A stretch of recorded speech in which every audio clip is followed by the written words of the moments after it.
Hello, everyone, and welcome to Chasing a Murderer. And today we are on part 164 of Life Beyond the Grave, the Lori Vallow and Chad Daybell story. I want to ask you if you would please push like right now so you don't forget.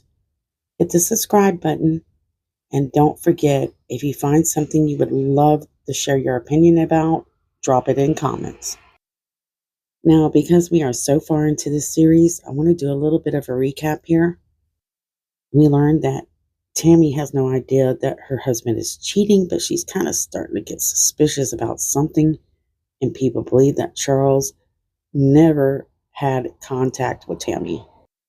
Chad Daybell, Tammy's husband, marked her as a zombie, as well as Lori Vallow's children. At least that's what prosecutors would lead you to believe, but witnesses kind of say, well, we heard it all from Lori. Chad Daybell, a religious man who's wearing two masks. When at home, he's a faithful Mormon who follows the rules in the family, who is, used to that. But when he walks out that door, well, that's not the man that they think he is. He wears a mask of evil and making the dark plans to very dark ends and end of lives. A conspiracy to murder. We learned that Alex Cox's GPS information obtained later shows him at Chad Daybell's house, where he stoked the fire and is ready to process a zombie that has taken over Tylee Ryan's body. Chad Daybell and Alex Cox are doing this right under Chad Daybell's wife's nose. Seems that Tammy has no idea that she has teenagers' remains that are blazing in her own backyard. Something we learned is police believe that Chad Daybell would have to attempt to cremate these remains multiple times. Their reasoning for this is they believe that he was trying to reach an achieved outcome. Each time I mention or think about this, it sends chills up and down my spine. What were these two men, Chad and Alex, thinking as they dug with a shovel a hole, scraped up the ashes, and then threw those ashes into this dark pit? Why would Lori allow for this? Well, at the beginning, I thought, well, maybe they're afraid of her. Why was Tylee treated the way she was? Well, possibly Lori was afraid of losing that bank account. But in the end, it seemed that money might have been a part of that, but also Lori did not want to be bothered with needy children. She wanted to play God with her children's lives. Lori seems to really enjoy threatening people for power. And by this time, people within their group know that they have this little ranking system or trust system set up, which allows them to be able to toy with these people even more. They have twisted God's teachings to mimic their sick gain, even giving people special powers and titles within this group. And at this point, things are turning into what people recognize as a cult. They claim there are disasters in their wake, human lives stolen for greedy factors and powerful messages. The message is clear. If you deceive us, your ranking will fall. That means they will become zombies. And they are at this time witnessing zombies die and disappear. If you're in this group, the more reliable you are, the safer you are. After these two men cremated Tylee, used a shovel on her ashes to shove her in a dark hole. When they are finished, there's no flowers, no loved ones to say goodbye. There's only a circle of fresh dirt, no headstone. And it seems that they don't intend for anyone to remember who she is. The way that they disposed of Tylee made it seem like she was nothing but trash to them. And how could they do all of this in broad daylight and get away with it? People in this group like Melenie Gibbs and ZULEMA, Alex Cox, they're not that dumb, especially when it comes to the Mormon doctrine. As close as they are to Chad and Lori and Alex, they know that Tylee was a zombie and she disappeared. They know Charles was a zombie and that he was killed. They know that there's new zombies coming up, Tammy and JJ. The drama within this group is insane. Melanie claims that's something she doesn't like, but she seems to be in the middle of everything in Lori's life that was being destroyed. A lot of Lori's family members, her children, her husband, were not big fans of Melanie. And during the time that Charles was making it well known, he is very concerned about Lori's mentality. He wanted to get her help. Melanie is on the other end, helping her escape. Now, I know that many of the Mormons don't want to admit that their prophet has been kind of pushing this narrative. And the reason why he is because the people in this religion believe that the prophet's not focusing enough on the end times and destruction that may come in the near future. And the prophet today, President Russell M. Nelson, though not having given an exact date of when that destruction is going to happen, has referenced the second coming more than his immediate predecessors. Julie Rowe, who claims to have visionary powers herself, actually dismisses Chad Daybell's prophecy. She said, "Ask the Lord over and over, but nothing is coming." She claims Chad is very deceived. The truth is, there is evil amongst us. There are destructive events happening around them. And all of these prophets missed the most important warnings and events happening. It's people like Lori Vallow and Chad Daybell coming into their lives, stirring amok, raising the hairs on our necks, who have gone down and considered to be some of the most evil people who have done the most evil deeds in human history. Instead of Melenie Gibbs and ZULEMA saying, "Hey, we're seeing deaths happening.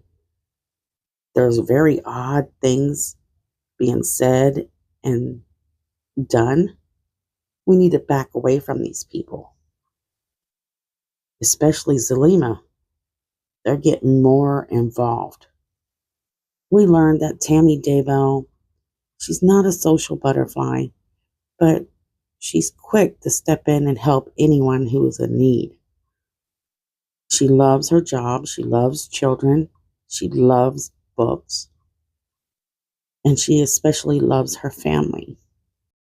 But one has to wonder, is Emma Daybell a tool for Chad Daybell? Is she a mole? Is she hanging out with Mom to find out information, what she might know or learn?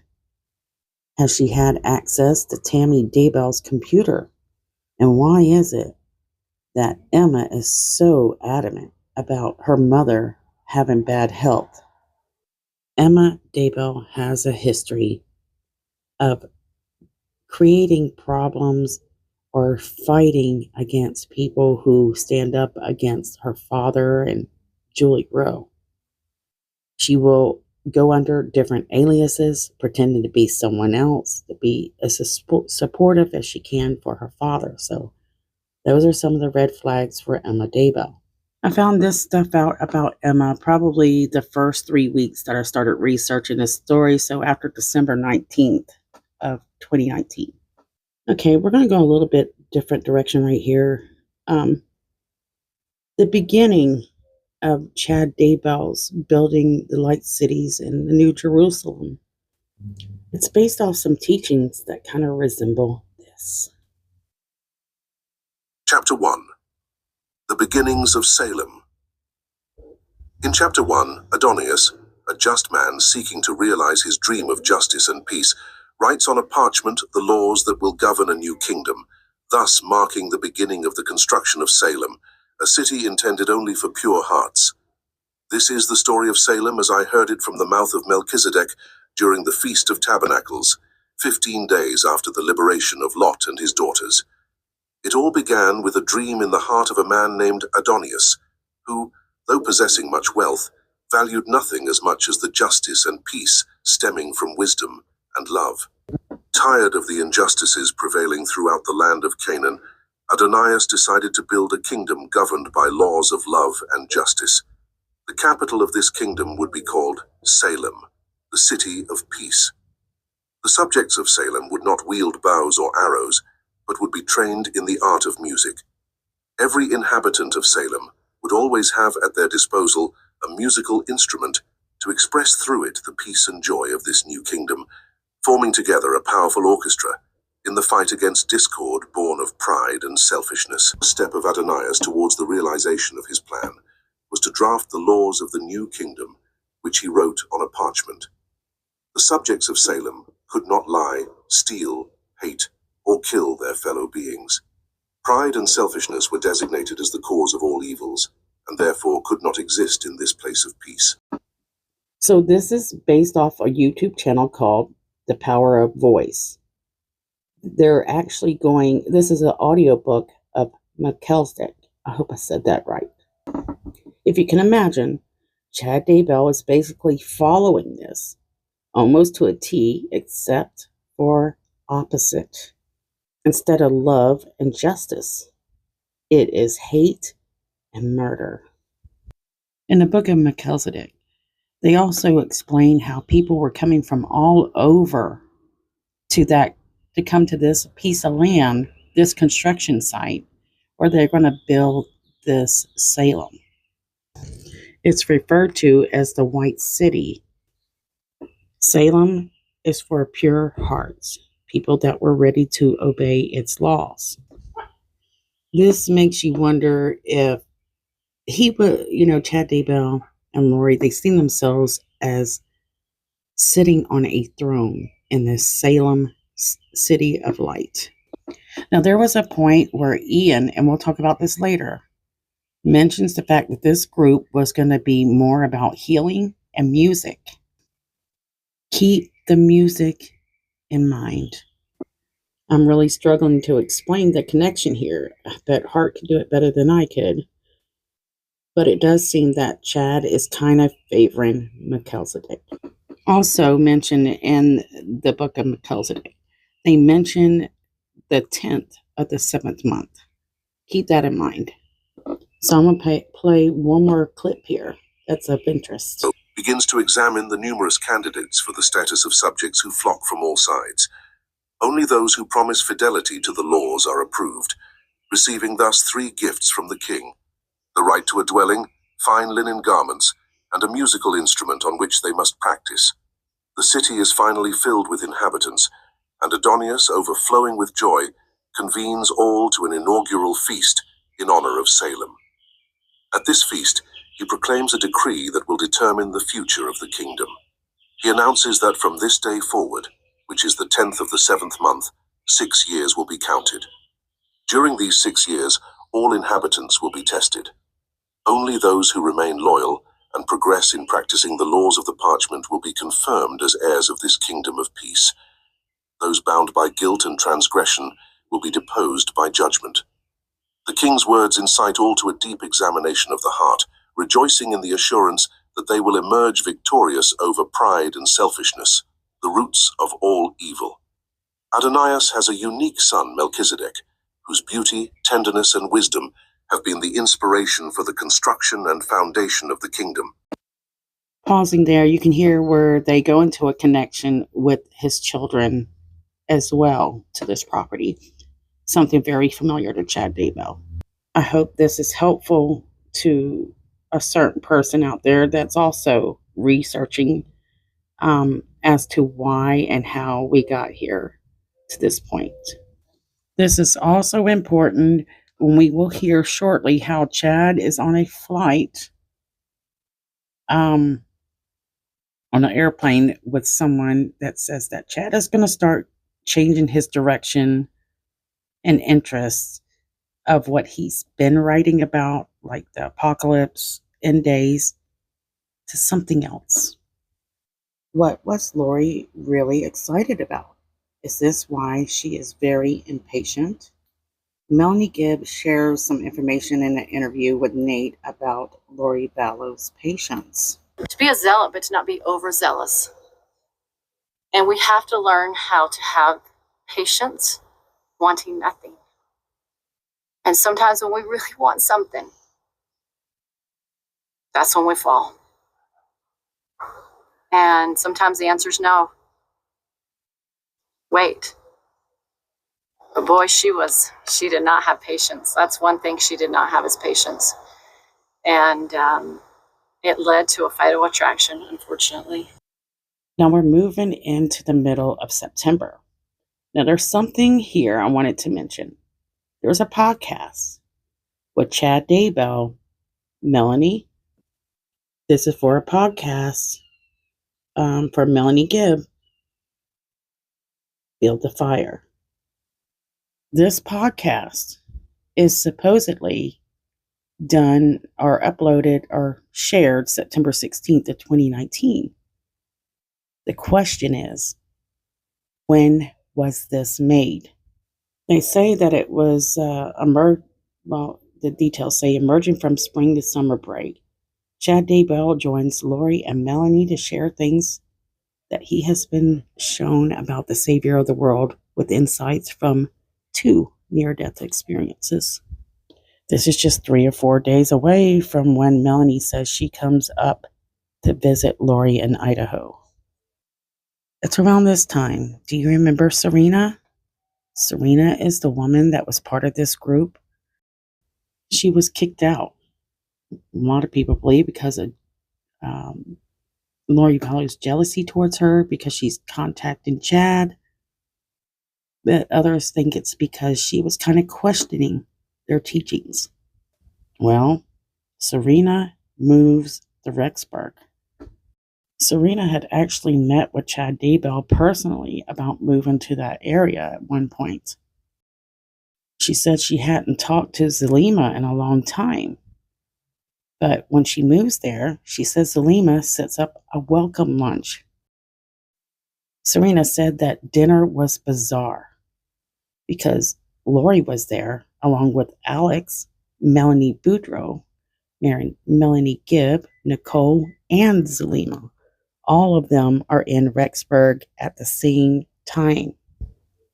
Now, Serena says she didn't want to be in Rexburg because she knew Lori was going to be there, but she also knew this is the place she needed to be. She knew 100% they were supposed to, her family, live there. And it was hard to live in this world where Lori would be there. So just remember, it's somewhere in between September 6th to September 15th that ZULEMA has visited Rexburg. And then you hear Serena mention how at one point, ZULEMA, Melanie Gibbs, Melanie Boudreau, Lori, Nicole, they're all there at one time. Now, next, I kind of want to do this real quick. Who is ZULEMA? What was her talents? What was her powers? Who was she in the past? ZULEMA is from Chile. She lived in a quite, she said a devastating lifestyle. And in her late teens and early 20s, she became a meth addict. She had several failed marriages. ZULEMA also says she had a history of visions, which is a lot like Hector Sosa. They both said they had these dreams and visions their whole life and didn't understand them growing up. Because she had these visions, when she heard of Chad Daybell and the fact that he had these visions, she was interested in meeting him. Why? Because she wanted to learn more about the visions. ZULEMA believed that her visions were trying to warn her of something, just like many of these people attached to this group. ZULEMA believes that she has unique powers given to her from God. She is also now a protective angel by Alex Cox's side to protect Lori. In fact, Alex Cox's sole purpose on this earth was to be Lori's protective angel. Most everyone that knew ZULEMA in this group met her through church. How did you meet Alex and ZULEMA and Melenie? I met Alex for the first time at Lori's house. He often came over to visit. And I think Melenie too. I met her at her house, and then ZULEMA I met at church. So for ZULEMA and Alex, I guess it was easy to believe in these guardian angels, since Brigham Young said, quote, all people have their guardian angels, whether our departed dead guard us is not for me to say. I can say we have our guardian angels. To be honest, they actually had what they call protective angels as well, that they used as bodyguards. Orrin Porter Rockwell was born June 28, 1913 in Massachusetts, and he was a close friend and bodyguard of Joseph Smith. He was later a bodyguard for Brigham Young, and he is well known and respected lawman who apprehended a number of criminals in the West. So they believe that angels are largely known to mortals. Angels can move about the earth conducting the Lord's divine work. They can serve, minister, and mingle among the mortals. Furthermore, Mormons say in their own dispensation, prophets and apostles have testified of the existence and considerable standing of angels. Like Joseph Smith, who had many or dozens of communication with the angels, Lori believes she, too, has had connections and communications with angels like Moroni. Herbert C. Kimball. We have frequently heard of Brother Hyde, Brother Russell, and myself being afflicted with devils in England. There were legions of them that came upon us and sought to destroy us. But we were not alone. Our guardian angels were there to assist us, and they delivered us out of the danger and out of the power of our enemies. I haven't had time to really double check this date on the nanny because I've done so much. But there is a nanny around September 17th or a little bit after that reaches out to Lori, and Lori asks her to come over so that she can do an interview. This is where we'll pick up on part 165. Don't forget, guys, we have girls out there that are missing, people like Dulce. Share their story on your social media. Don't forget to push like, subscribe, and don't forget to comment. And if you don't mind, if you can share this series, I would be very much appreciated. Thank you guys so much, and I'll see you guys soon.